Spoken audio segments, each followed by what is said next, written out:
Hello everyone, and welcome back to our backyard garden. Well, we are approaching winter in Southern California, but as you can see, today's weather is just beautiful, gorgeous, sunny sky. I get high today probably at 80 degrees, 80 plus degree, and low temperature at nights probably dip down to about 45 degrees. So what I'm doing today is I'm cleaning up some of this stuff. As you can see here, I already chop off the tomatoes. Here's were my cherries, tomatoes, and my yellow pear. You can see there.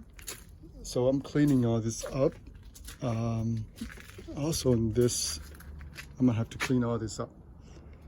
All right, it's a dreadful day. It's a lot of cleanup to do, as you can see here. But today, it's not about cleanup day. So I want to show you something else, a bright spot in our garden. And I always want to make these videos to talk about these plants, but I haven't had a chance to get around to it. So today, I thought it would be appropriate for me to make this video for you guys, because I think, like I say, we are approaching winter, but I think this plant is just awesome. So here it is, you're looking at it. All right. I recall one of my viewers told me that, now I don't know the scientific name to this plant, but I think one of the viewers point out that it's related to some kind of orchids. So if you know the name of the plant, please can you post a comment for me? All right. So this plants here, I propagated, and I have so many of them, and they are easy to grow. They stay green all year round, as long as they're in a temperate climate and not freezing, and they definitely can withstand the cold and even the heat. So it's very surprising to me. Orchids usually lives under the shade, under the canopy of this tree, and they don't require much care as long as they have some moisture. The soil is not very important either. Literally, the roots are just growing out of the pots. Wherever there's moisture, wherever the soil, the roots tend to seek out and look for that. Okay, so like I said, I've been growing this plant for sometimes now. And this variety here has the orange flower, and look at this one. This one from the bottom of the pot up to all to here, almost 4 feet. And the flowers, believe it or not, it lasts literally 6 months. 6 months from the time of summer. Now we're almost the beginning of winter, and it's still going. So, and after that, it produced some kind of seed pot here. I don't know what it is, but the plant is just gorgeous. Now, one thing about them is that they're very fragile. They can break very easily.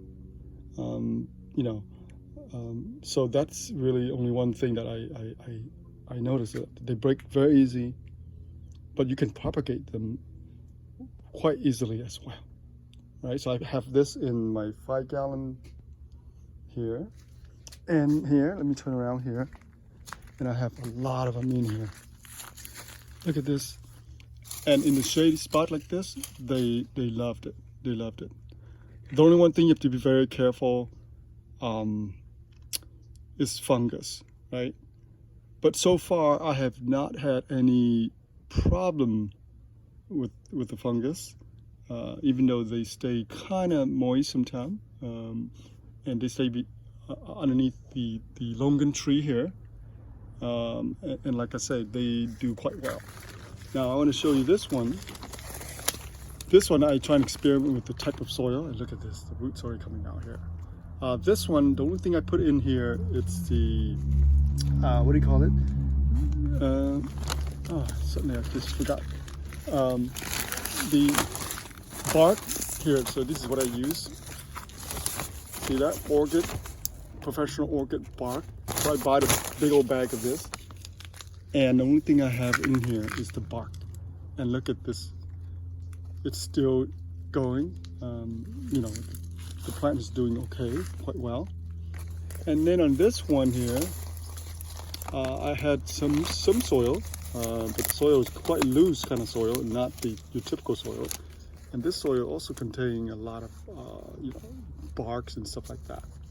All right, but this two here didn't get much sunlight at all, so it's underneath here for a while now. So I was just experimenting with the soil type. Like I mentioned, they can actually live without the soil, and I had several cuttings, and I just leave them on the ground, kind of like the cactus, kind of like the dragon fruit. If you leave the stem out, or you leave the cutting out, in the shade, of course, not exposed to the sun, they typically don't die. They will just, you know, they stay kind of like dormant. But eventually, if you don't plant them, they'll just dry out so much that they'll die. Right. Oh, what happened here? Oh, this is bird poop, I guess. so here, look at this. So all this here, like this one here, I can definitely cut them off and propagate them into another plant. So I have quite a few of them, and they grow extremely well, and they can go very tall and long. Now, one thing about this plant is that you can actually grow them outdoors and indoor as well. So I haven't tried them indoor because, you know, I just haven't tried them yet. But I want to show you some more. All right. So here I have the one on top right there, the big, I call it the mothership. This one was in maybe a 10-gallon pot. And I haven't done anything to this pot for at least maybe 2.5 years. And it keep growing, keep growing, keep growing. And look at all the roots. Look at it, right? And I propagated so many of them here. Look at that. There, here. And look at this 5-gallon pot. Look at all those flowers on top. It's just beautiful. It's so gorgeous. Unbelievable. So I'm gonna make another project, and I'm gonna try to propagate some more, but this time I'll put them in a nice, beautiful pot, and then I'll probably put them in one of my rooms that has some lighting.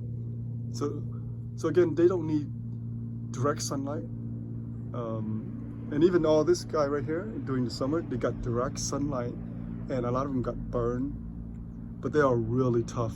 They are quite tough, and if you tell me that they are orchids, they are really extremely tough plant to you know, to grow, and they're easy to grow. They don't require much care. Just need some, you know, some light and water. That's it. All right.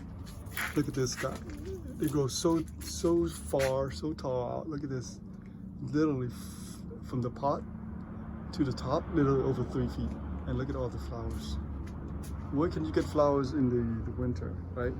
So this is one of the really bright spots in the garden. All right, so let me go back to work, and I will help this guy out, my other plants here. Maybe I'll just trim off a lot of the old, you can see up there, the old flowers that were, you know, maybe 8 months ago. So I'll trim it off, and I'll probably add some of the organic compost to that pot, and then see where it goes, right? And look at this one here. I think this pot here is about similar size, and look at how beautiful, how green all the stems are. All right, so that's it for our video for today. So again, please, if you know the name of this, scientific name or even common name of this, I think related to orchids. This variety is orange, has an orange tint flower. Some has pink, I think purple pink, very beautiful. So please post a comment for me and tell me the name of the plants. All right, well, thank you for watching. And now when I come back, I'll make another video on some of the house plants. Thank you for watching, and have a great day.